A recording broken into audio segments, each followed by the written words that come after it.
Remittance service, what is the meaning of remittance?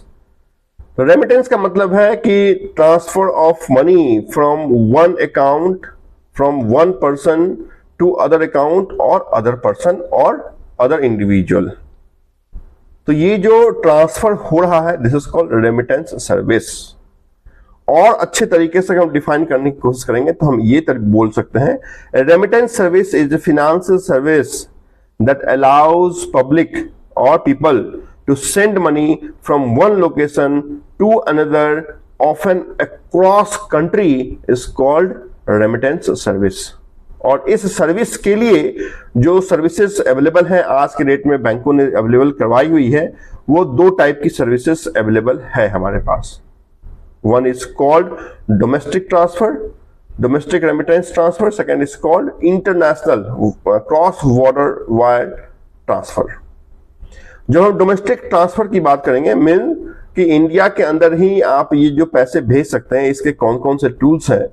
और international wide border में हम देखेंगे जो इंडिया के बाहर किसी कंट्री में आप पैसे भेज सकते हैं या बाहर एक कंट्री से आपके पास पैसे आ सकता है, उसका कौन सा टूल्स है। तो पहले डोमेस्टिक की बात हम कर लेते हैं कि आपके पास एक अकाउंट, एक पर्सन से दूसरे अकाउंट दूसरे पर्सन में भेजने के लिए जो फंड ट्रांसफर के टूल्स हैं वो है, पहला NEFT, that is national electronic fund transfer. Second is called RTGS, that is real time gross settlement. Third is called IMPS, immediate payment service.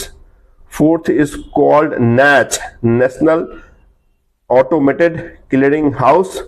Then after AEPS, Aadhaar Enabled Payment Service. Then after UPI also, Unified Payment Interface. तो ये वो transfer के tools हैं जो आपके पास हैं। Domestic transfer इन tools के माध्यम से आप कर सकते हैं। This is the facility under remittance transfer, remittance service. However, if you want to send your money remittance from one country, from this country to other country, you have to use the fund transfer tools named as SWIFT, Society for Worldwide Interbank Financial, T stand for telecommunication। तो Swift के माध्यम से बाहर के देश से आपके पास भी पैसे आ सकता है और आप दूसरे देश के किसी भी पर्सन किसी भी अकाउंट में पैसे ट्रांसफर कर सकते हैं based on Swift transfer method. तो हमने ये बता दिया कि रेमिटेंस ट्रांसफर में कितने टूल्स हमारे पास अवेलेबल है और इसका फुल फॉर्म क्या है, क्या होता है NEFT, क्या होता है RTGS, क्या डिफरेंस इस दोनों में। इसके बाद फंड ट्रांसफर टूल्स में जब हम करेंगे तो आपको देखने को और अच्छे तरीके से मिलेगा। पहले रेमिटेंस सर्विस का मतलब आप समझ गए, है ना।